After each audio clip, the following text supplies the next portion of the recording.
It's great to be back at Gettysburg. As you know, as Faulkner said, every Southern boy, 14 years old, not once but whenever he wants it. It's always not yet that 2 minutes before that charge and that day in July of 1863. I happen to be a Southerner who is not somebody who became infatuated with Pickett's charge at Manassas, because I believe, as we can say on our programs here, that this was unfinished business that happened here. And I hope that what General McChrystal and all of y'all are doing is to help finish that business that happened here. Because to become a nation in which everybody has equal opportunities, has a common opportunity to serve, that's something that when you heard the Gettysburg Address today, you know that it was on this consecrated ground that President Lincoln helped give that as our mission statement. But as you look on your bag and on your programs tonight, just keep looking at the phrase unfinished business, because it really is unfinished business. So I think whenever I come back here to Gettysburg, I don't sort of try to get all romantic and teary-eyed and talk about noble causes. I try to think, you know, we were trying to create one nation, and that's still unfinished business. So it's great to be here. This all happened, I think, when General McChrystal 2 years ago came to Aspen, the Aspen Ideas Festival, and he proposed an idea, which is that every kid in America should have both the expectation and the opportunity to serve for a year in service, just like people who have the opportunity to do that in the military have it. And with that expectation to be a rite of passage, but a way to get people out of their zip codes and out of their comfort zones, to form the type of bonds that happened to my father when he came out of southern Louisiana and joined a Navy platoon that ended up in the South Pacific in World War II. And he became very closely bonded to the notion of what it meant to be an American. I think, though, there are many reasons to do it, and one of the things we talked about, some of us this afternoon when we were sitting around, was that it's not just the expectation, it's not just bringing a society together, but it ties into even something that's even larger, which is our society has always had one creed. That creed has been that every person who plays by the rules and works hard has an equal opportunity to succeed. That has been true ever since the founding of this country, but it is, for the first time ever in our history, a little bit less true than it was 25 years ago, that we have an equal opportunity no matter what zip code you were born into or what your background is. And so one of the many advantages of a service year is that when you were talking about it, General McChrystal, you talked about the many things, including rite of passage, but you used the phrase common opportunity. And we used to always have in America that common opportunity, like a common ground and a common purpose. And it didn't make us all necessarily equal, but it gave us the opportunity to feel that we were part of a common purpose that was larger than ourselves. And nowadays, whatever race you are, even if you're from a good socioeconomic environment, sometimes it's hard to get that first rung on the ladder, that opportunity to be part of a year in which you get some work, you get to serve, you get to meet people, and go forth into this world. So that's one of about 20 reasons why this is important, but it ties into the larger issue of the challenge of our society, which is common opportunity. This was named the Franklin Project.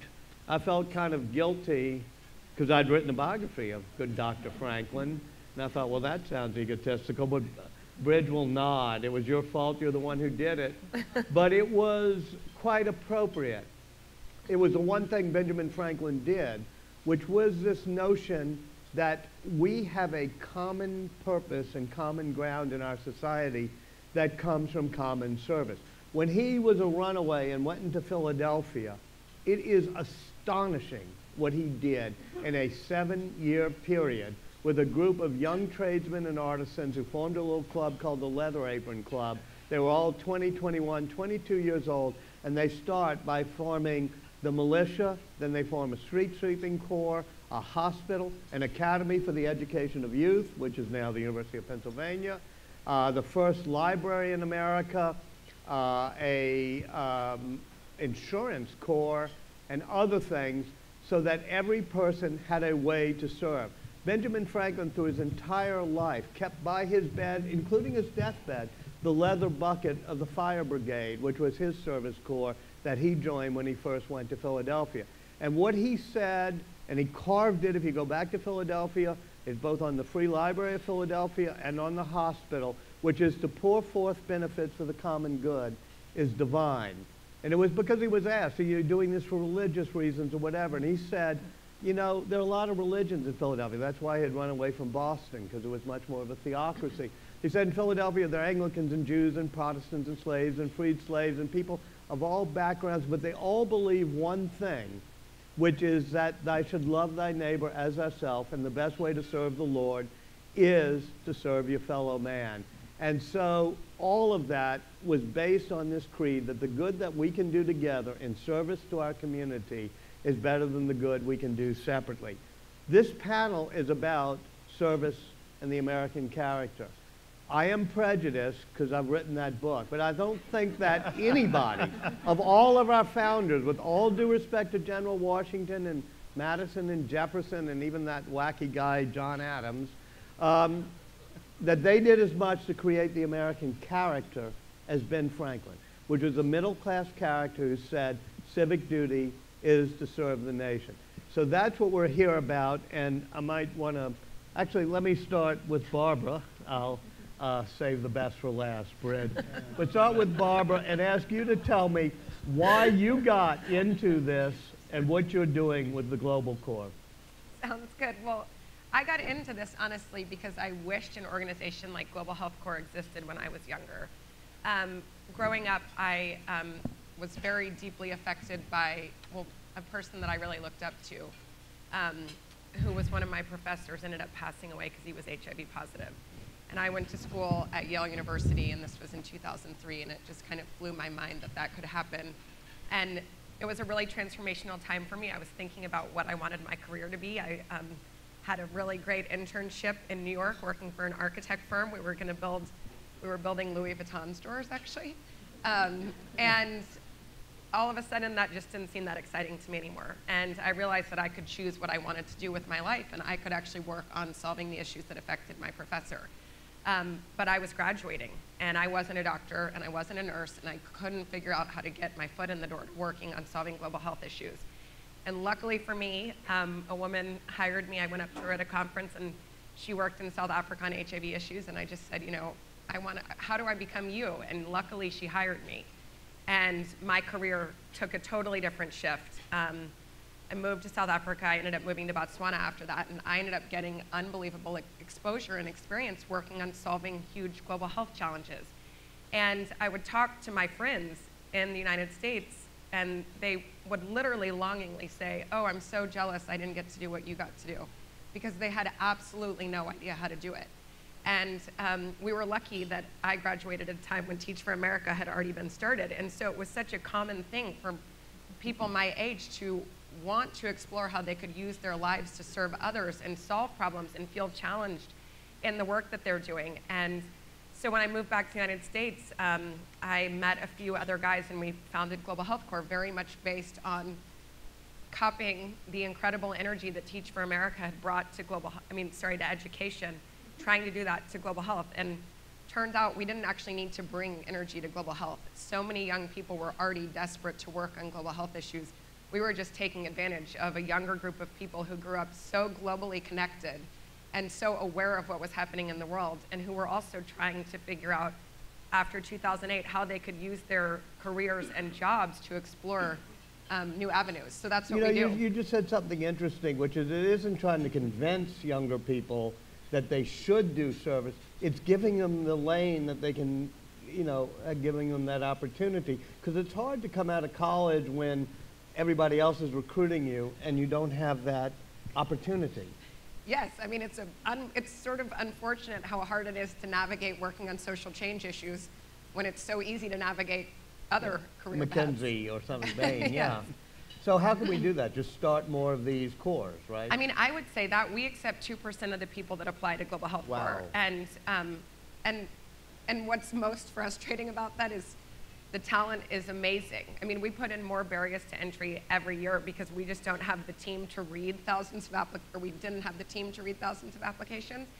And so I think what we've seen is the desire for service is there, and the skills and talent is there. It's just the hardest part is, okay, you graduate, what do you do next? So starting these courses, Wendy, do you remember, I'm sorry to make you go think way back, what you were doing 25 years ago this week? What's today? I mean, this is so scary. Do you know the answer to this? Yes. I think I was graduating from college. You were turning June in 6th. your thesis at Princeton, and your thesis, and this was, it's been June 25 6th. This is my years graduation. since your thesis was accepted as a senior year thesis at Princeton, right? Honestly, Walter, I believe I I'm an amateur Here's the historian. actual thing. June 6th was my graduation Yeah. day. Is today June 6th? No, it's the 5th. Whatever it is. Hey, I was we'll fudge graduating, it. We historians and I was fudge by a setting day. out Yeah. to try to get people to support this notion of Teach for America. And that notion was not just, gee, you should become a teacher, but we're going to give you a very specific way to do it, you know, a template. That was 2 years, service, etc. How did that work, and can it be replicated? Well, it's exactly as Barbara said. I mean, I knew that honestly there were so many people out there graduating from college. I felt I was one of them who were just searching for something that they weren't finding in terms of an opportunity to make a real difference in the world. And yet we were called the me generation. You know, supposedly we all just wanted to go make a lot of money and work on Wall Street. And I was sitting there thinking, this is not a problem of the generation. This is a problem of the recruiters, all of which are investment banks and management consulting firms banging down our doors and making it incredibly easy. Apply, commit 2 years, and people thought they'd go on and then they'd change the world, but of course they'd go to business school and back into those firms. So the idea was, let's apply that to education. Let's go out and recruit people aggressively, say just 2 years, commit 2 years to teach in our highest need communities, knowing that that experience would be transformational for them. And I think we've seen both of these folks make a real impact during those 2 years, and honestly that those 2 years influence every single year thereafter. Wait, give me some data on that. Are there some studies that show those who did Teach for America for the rest of their lives are different than those who didn't get in? Well, first of all, you can just look at the career trajectories. I mean, these are people who, on average, 10% come into Teach for America saying that they would have otherwise taught or considered education. And yet, 2/3 of our alumni force of now 37,000 people are working full-time in education. And of the other third, half have jobs that relate in some way to schools or low-income communities. So our data shows that 86% of these people, contrary to popular perception, they're not working on Wall Street. 3% of them work in companies, 3%. I mean, companies are fine, but it's just a fact that this experience is so transformational for folks that 86% of them are full-time working in mission-related endeavors. And to your, you know, Roland Fryer, the economist. Will you pull your mic up a little bit, because there's moving plates? Yeah. Roland Fryer did a study a couple of years ago that looked at folks who had applied to Teach for America 10 years before, and it looked at people right on the admissions line. So they were indistinguishable from each other. Some did Teach for America and some did not. And it looked at 10 years later what was different. And it found extraordinary effects, both in terms of career choices, but also, you know, they're 50% more likely, as one example, to believe that low-income kids can achieve at the same level as affluent kids. In other words, twice as many of them believe that if you're poor and low income, you can achieve, whereas people who didn't go through the program think you can achieve. Yes, and one more data point on this, which I think is just fascinating. He found that the racial tolerance of the people who did Teach for America was 1 standard deviation higher than those who did not, which was a bigger gap than the difference in racial tolerance between the white and African American applicants to Teach for America. So you see, I mean, when we're talking about making the case for national service, we should be pointing to the immediate impacts that these Corps members, whatever the program, have. It's extraordinary from city year to the next. I mean, you know, there's quite a growing body of research that shows that these folks have a significant immediate impact, but we also need to look at what is the long-term impact? Because yes, we're making an investment in that immediate impact, but the investment we're making is going to pay off for this country, you know, forevermore. And I think we need a lot more research on that to make the case for the investment. John Mack and I and a couple others were walking over Cemetery Ridge where General Meade did his stand, and talking about whether you could replicate this model. And for example, in this case, instead of having a Teach for America, have a service year financial service corps for America, helping the unbanked get banked, helping people in schools learn finance. Could that be replicated? Absolutely. I think people are replicating it every day, all over. I mean, we've seen such a proliferation of service corps, and many, you know, from the college advising corps to, I mean, I just heard that, you know, there's a kind of adaptation of Teach for America in the UK, and one of the alums of that program went out and started a social welfare program that is now producing 10% of the child services workers in the UK. We're not doing that in this country yet, and you know, we should be. Like, think about the immense needs in social services. If we could get, you know, 10% of our incoming social services workers be folks graduating from, you know, college today, it would generate a revolution in social services. Cecilia Muñoz, how does this tie in with both My Brother's Keeper, the notion of what the Obama administration wants to do in the next 2 or 3 years, and frankly, what would be the administration's role in something like this? Well, so one particular role, just to relate to what Wendy was just saying, is that we're trying to expand national service within the federal government by embedding it into what's happening across federal agencies. So just as you were describing, like a financial literacy corps, we created a FEMA corps, where there are young people that are essentially working for FEMA. They're doing their service, but what they're doing is helping people prepare for and respond to disasters. We've developed a school turnaround corps in the Department of Education, where folks, as their service, are working in the schools that have the highest, that produce the largest number of dropouts, as part of our program to turn around those schools and turn around what those schools are able to achieve. So we're taking the same idea within the federal government and expanding what the Corporation for National Community Service is able to do by kind of embedding it in the thinking of all of the federal agencies, so that service is part of helping the administration achieve all of our goals. So that's sort of one piece, but to connect it to the My Brother's Keeper program, and we just produced a report actually just at the end of last week, which you can find. It's at whitehouse.gov/MyBrother'sKeeper,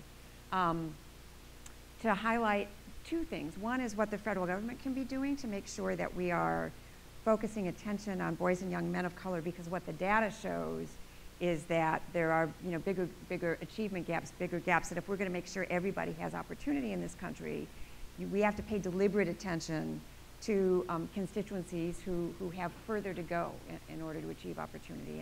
And what the data shows is that you have to pay particular attention to boys and young men of color. So building that framework into everything that we do, what we're doing in the education sector, what we do with respect to job training, what we do with respect to service,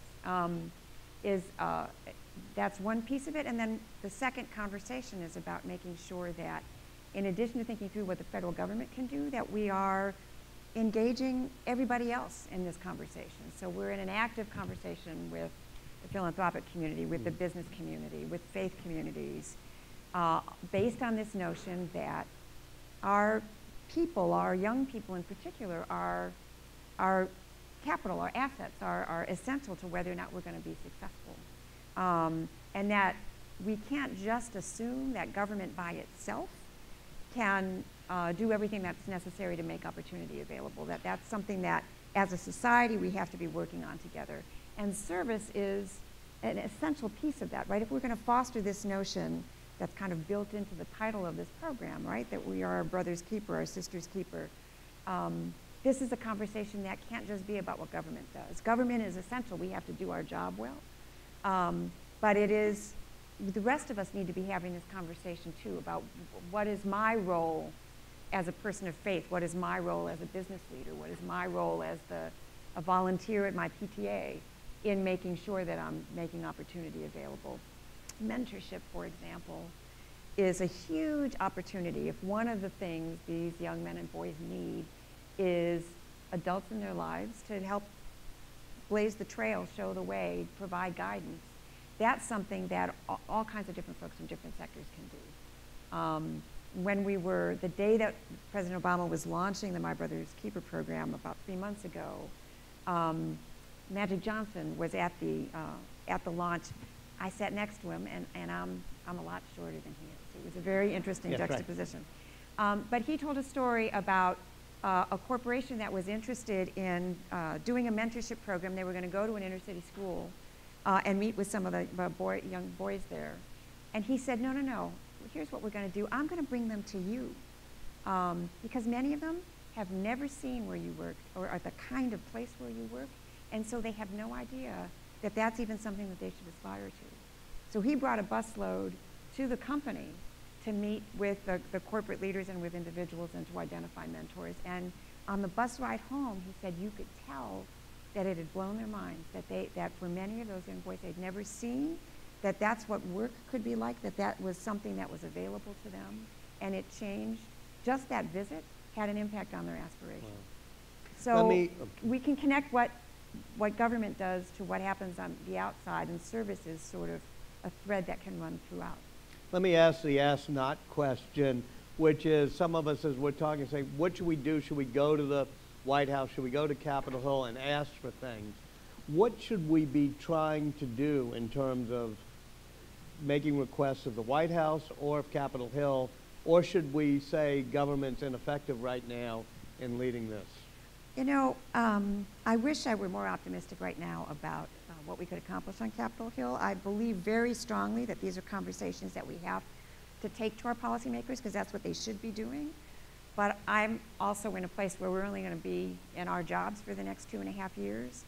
And in some ways, the difficulties of getting anything through Congress, frankly, have forced us to be creative about how we're engaging other sectors to get this done. And I believe that and hope that if we can be successful in having this conversation outside of Washington, creating a groundswell, building partnerships that are focused on these very goals, that then can become the thing which comes back to Washington, right? That we create momentum that then creates the possibility of the kind of change that we need policy. Well, that sort of leads to the second half of John Kennedy's quote, which is, what can we do for you? So President Obama will manage the government part of this conversation, and of course we always need help, and it's never a bad thing to be pounding the doors of policymakers on this, including our doors, by the way, making sure that we're getting it right. But the thing we most need is for this conversation to be happening in Pennsylvania and everywhere else around the country. That the more it takes root outside of DC, the greater the possibility that as a people we'll bring the conversation back. LaShauntya, I embarrassed Wendy by making her think back 25 years and how she got there. Tell us your story of how you got here. Well, back in 1999, if you'll take your mic up a bit or something. Yeah. Want everybody to hear the 1999 on story. Back in 1999, I was 20 years old. I had 2 small children, a year and 2 years old.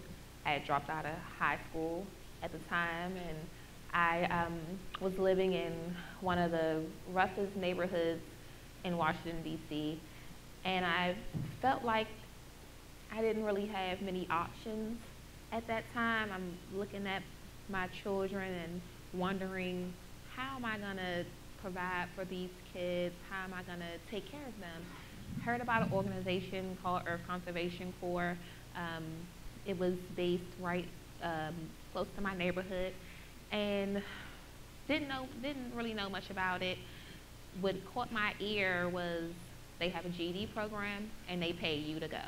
I'm sorry, they have a GED, yeah. Yeah, they have a GED program and they pay you to go. And I'm figuring, okay, kill 2 birds with 1 stone. get your GED and also, you know, make a little money while you're doing it. And so I went and signed up for the program, and I'll admit that it really wasn't my cup of tea at first. It was outdoors. It was, let's clean this river, let's clean the community. You're in Anacostia then? In Anacostia, yeah. Our Conservation Corps works with the Anacostia River and the communities that surround it. And I wasn't interested. I just wanted my GED, and I wanted the money that came along with joining the program. And once I was in the program for a while, I realized how important it was to take ownership of your community and take ownership of where you live. And they turned me into a conservationist. I love the river. I love the outdoors now, but I didn't at first. And I think that with some programs, with some kids that are coming into, young adults that are coming into programs like ours, is not because they really want to dedicate their life to service. It's because they're trying to survive the life they already have. And it gives them a means of survival. And once we get them in the door, that's when we can bend their ear to what we're trying to teach them and help them gain a path to,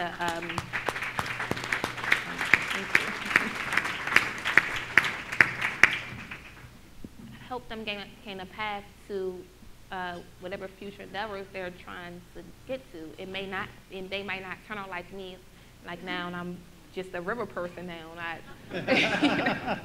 I love the river now, but they may not turn out like me. They may not want to pursue this path. However, let's give them a chance to know that there is another path, that they don't have to not have any options or feel like they don't have any options. And that's my goal where I am now. So there could be, let's just take Anacostia in Washington, D.C. If there were more service corps, then you think there would be a lot of people like yourself who didn't have an opportunity to get a GED, didn't have an opportunity to graduate from high school, but if they had those service corps, they would be in it and their lives would be changed? Definitely. Like I said, I feel like the community where I grew up in and the population that I work with the most, they don't see this as an option, because when they see the different service corps around the city, they don't see someone that looks like them. So they're not applying because they don't think they qualify. And so I want to be able to open up these kids' eyes to the different possibilities that they can have. And if we do have these programs based where they live and they can see it, they will apply. How many other service corps like that are there in Anacostia? Somewhere between 0 and... Yeah, it's not many. I mean, don't get me wrong, we do have other service corps that work in our areas, but they are not service corps that are based in our area. And that where people who look like you from your area can walk in and say, I can serve do this for a year. So which ones would you like to have? Which I mean, you ended up having to care about a river, which obviously wasn't your first choice. What, besides a Earth Conservation Corps, what other corps would be useful in your communities? Well, definitely something, bringing teachers to our communities. Definitely something with global health care. Definitely something where, with doing what you do, which is helping our young men and boys become accountable for each other. There are so many possibilities out here, and I don't think there should be a limit to what can be available in these communities. I think everything should be available in these communities, because how can we say they can't do it if we don't give them the opportunity to at least try? All right.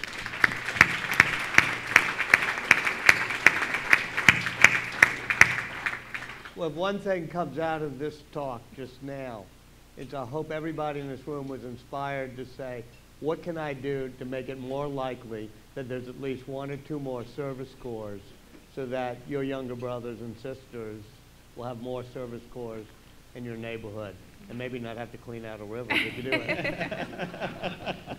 Well, we really do hope we can do it. Thank you for being here. Thank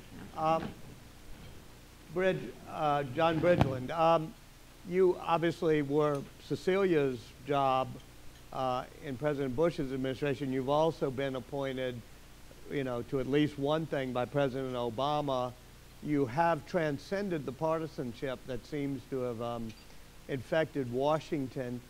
How can we make sure that the service movement, among the many goals that Stan McChrystal asked us to have, was that it would help heal a society that has been made too divisive?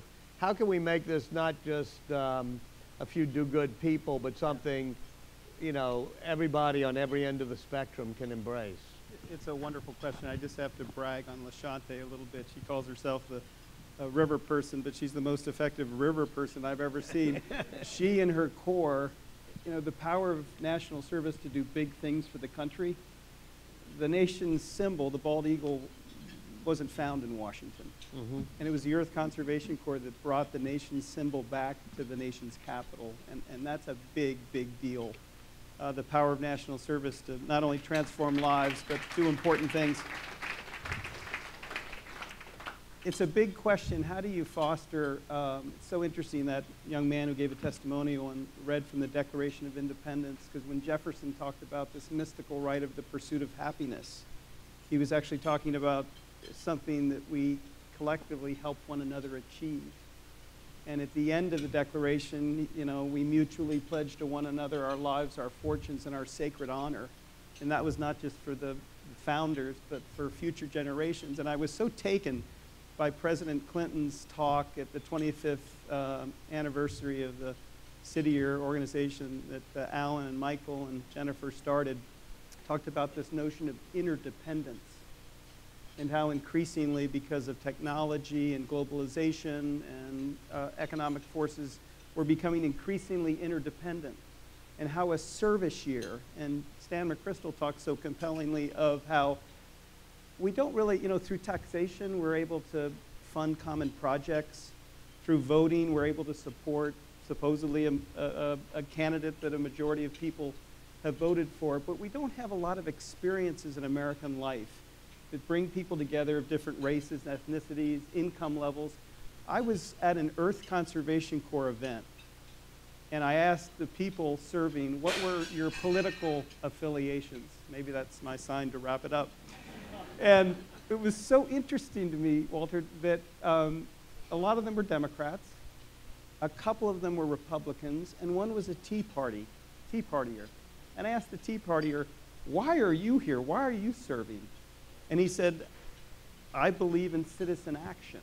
I'm a libertarian. I don't believe in big government, but this is big citizenship to me. So I think one thing the Franklin Project has tried to do is by putting military leaders who have so much credibility on service at the center of articulating why a year of national service is so important to our country. And as Stan says, you don't have to hear the hiss of bullets to serve your country. I actually think that credibility among military leaders will help with my ledger, the Republicans, in terms of looking at this spectrum of service. The second big, I think, innovation, and Cecilia is exactly right, I don't think ultimately this can come from government and remain American, is something that Tayu and Kathy and Cisco saw the power of, which is, can we democratize and modernize national service in ways we've never done before? And challenge everyone in this room and everyone in American society that leads a nonprofit, of which there are 1.4 million, 4,100 colleges and universities, social enterprises and agencies, to actually innovate around creating service years.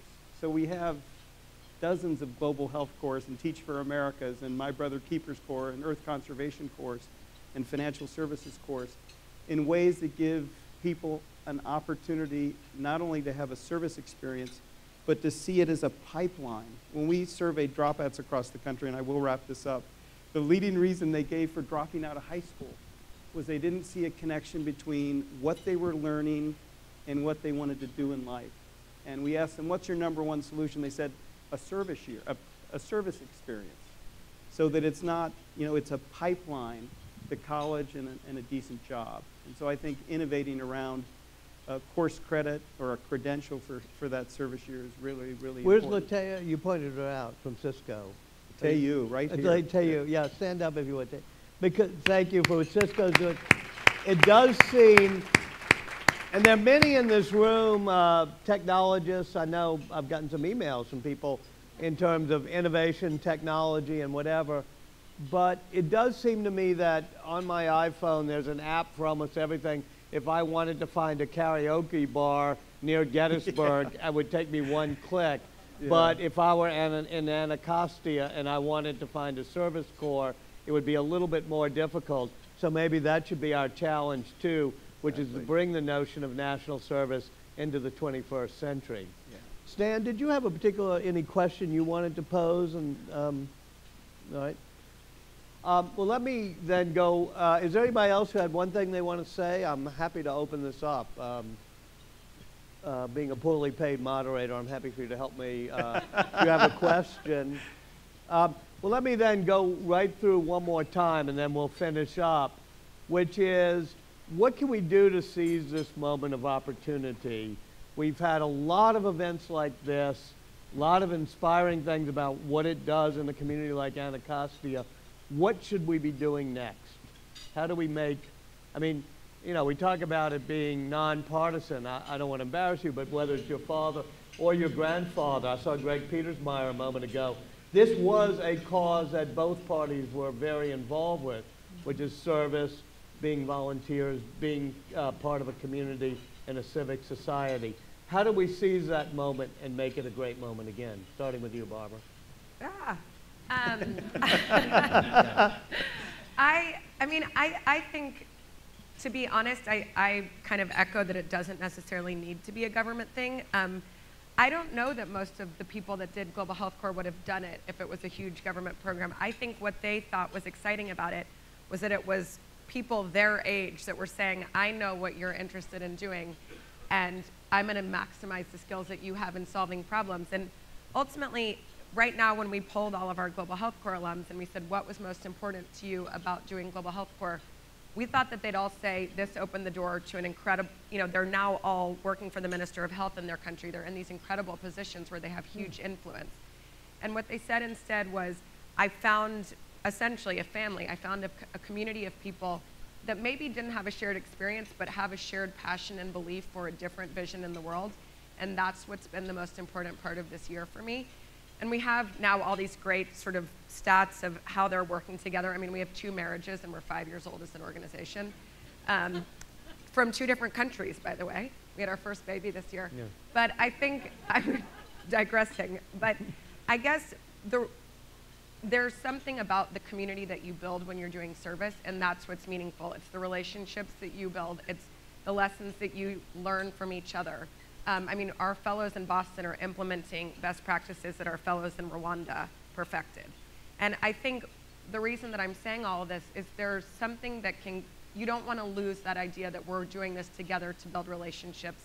And so I think, I would love if the government expanded this, but I also think expanding ways for that people can create opportunities to serve together so that there is that authenticity of relationship is really important, and we're seeing that now, and I think you see that with Teach for America as well, and figuring out the balance of what the next thing to do is so that there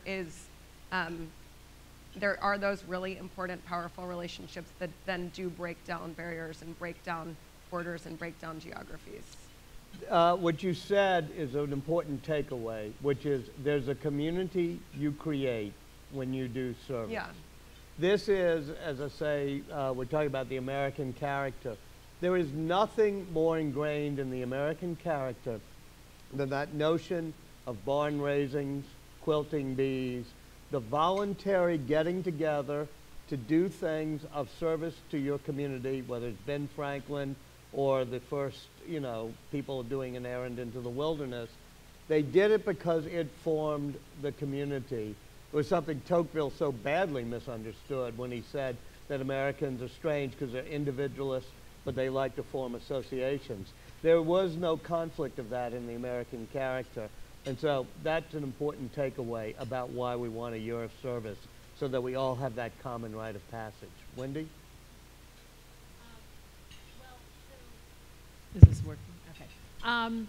You know, I've actually heard a number of folks today comment on the fact that, you know, how many kind of similar gatherings have we all found ourselves at over the last 25 years? And, you know, with a sort of sigh of, is it going to be any different this time? Like, are we actually going to make a real difference this time? And I have to say, I think we should all actually try to bring ourselves back to where things were 25 years ago. I personally would just put forth that we have made an extraordinary amount of progress.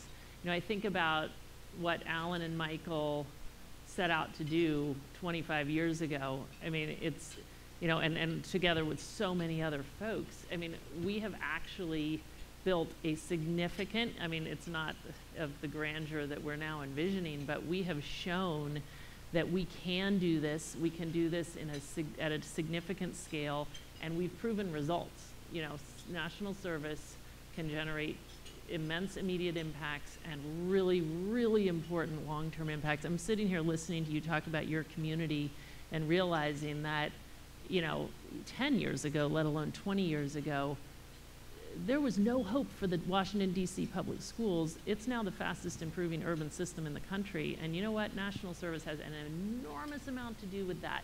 Take out all the Teach for America alums, all the city year core members and alums, and you would take away a tremendous amount of the leadership and the energy that is driving the change. You take away almost everyone in the school district leadership, from the chancellor to the mayor's aide for education to the whatever, 20% of the school principals, hundreds of the teachers. So all to say, we have shown that this is really important, it really works, and we can scale it. We've scaled from, you know, nothing to you know, tens of thousands of these folks serving a year. So that's one thing. I think we should actually feel really good about what gatherings like this and, you know, actually generate.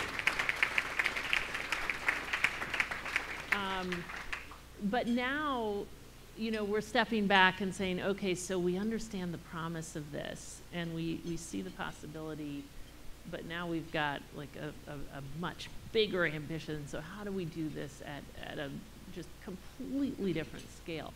And the thing, and you know, I thought it was just so fascinating and optimism in producing to gather the board members of a number of these service corps earlier in the day. And so we've kind of been mulling on this all day. And I guess what I'm just thinking so much about is that, you know, to do what General McChrystal has called upon us to do would take just enormous resources, right? And, you know, you walk around Capitol Hill, and honestly, you walk around communities and talk to philanthropists, and, you know, you start wondering where are the resources going to come to be able to actually realize this vision that's so powerful and so important.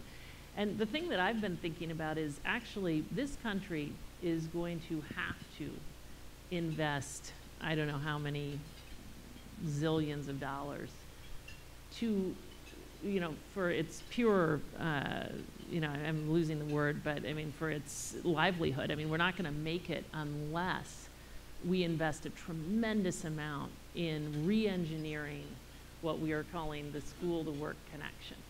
You know, I think about the energy that has gone into the, at least beginnings of the transformation of the K-12 system, where going to school is not just an experience, but where folks actually believe here are the outcomes we're producing and we're going to be goal-oriented and purpose-driven about this.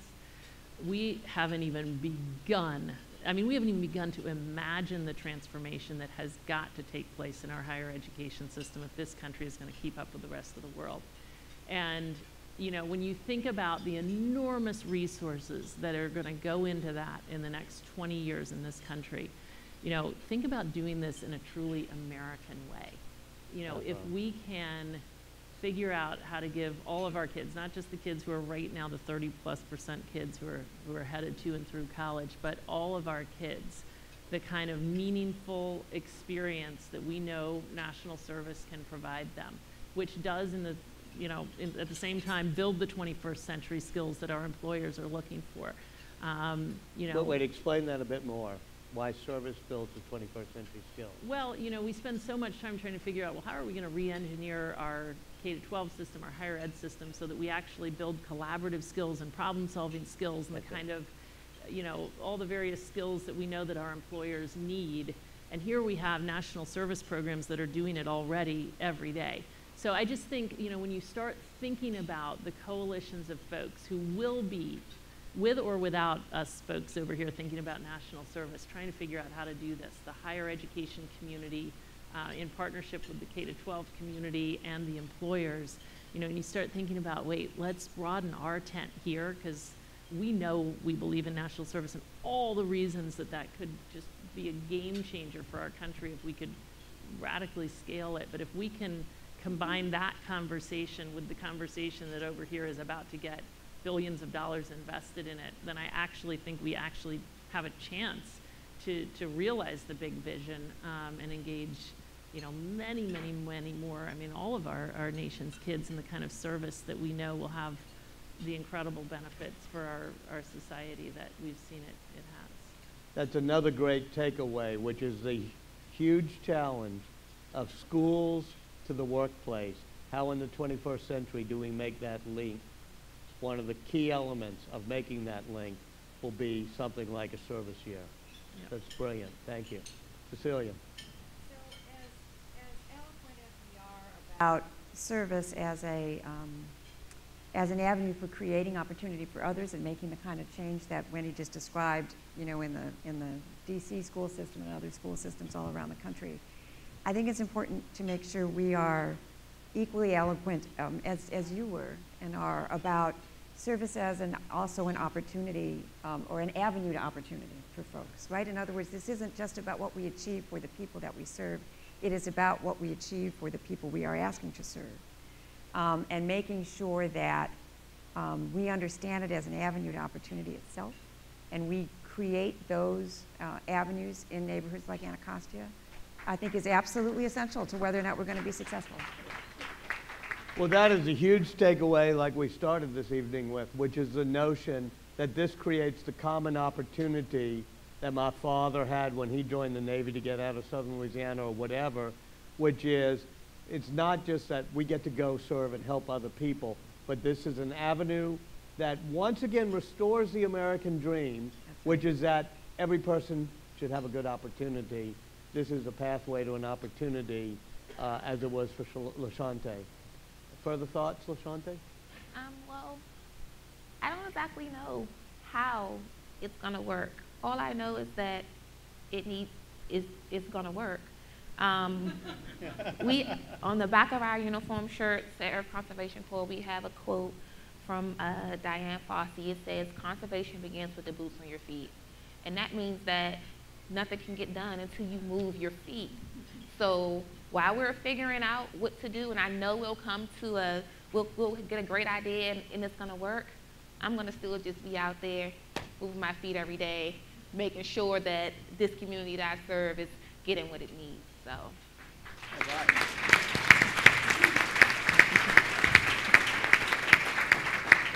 Well, there's nothing more American than saying I'm going to get out there and work every day. So you've inspired us. Bridge, last words. It's hard to follow that wonderful statement.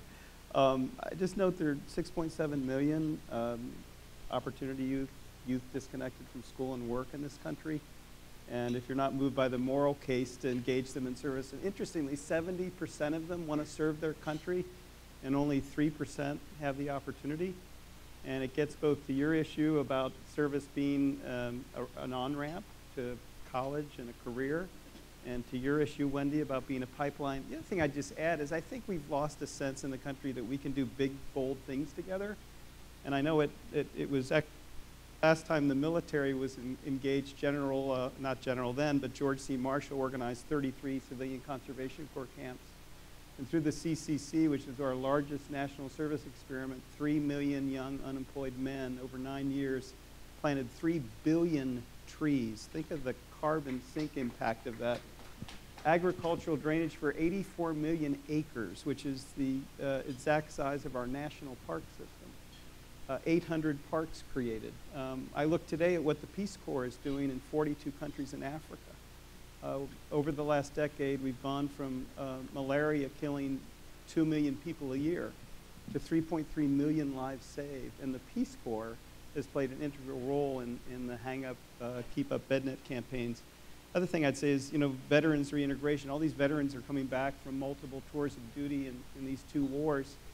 And the research now shows that a year of civilian service through like the Mission Continues or Team Rubicon is a fabulous reintegration strategy to then boost their connection to school and to work.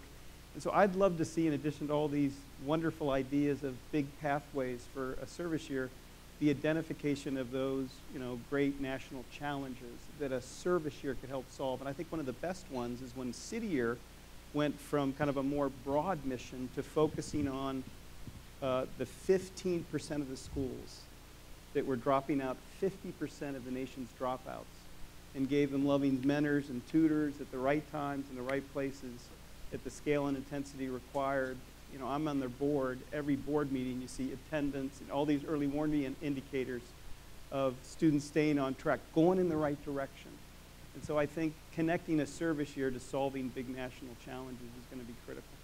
General McChrystal has always said from the very beginning 2 years ago, let's keep our eye on the big idea. And I think you had a good takeaway too, which is we are America. We can do big things again. Yeah. So thank you all very much. Thank you.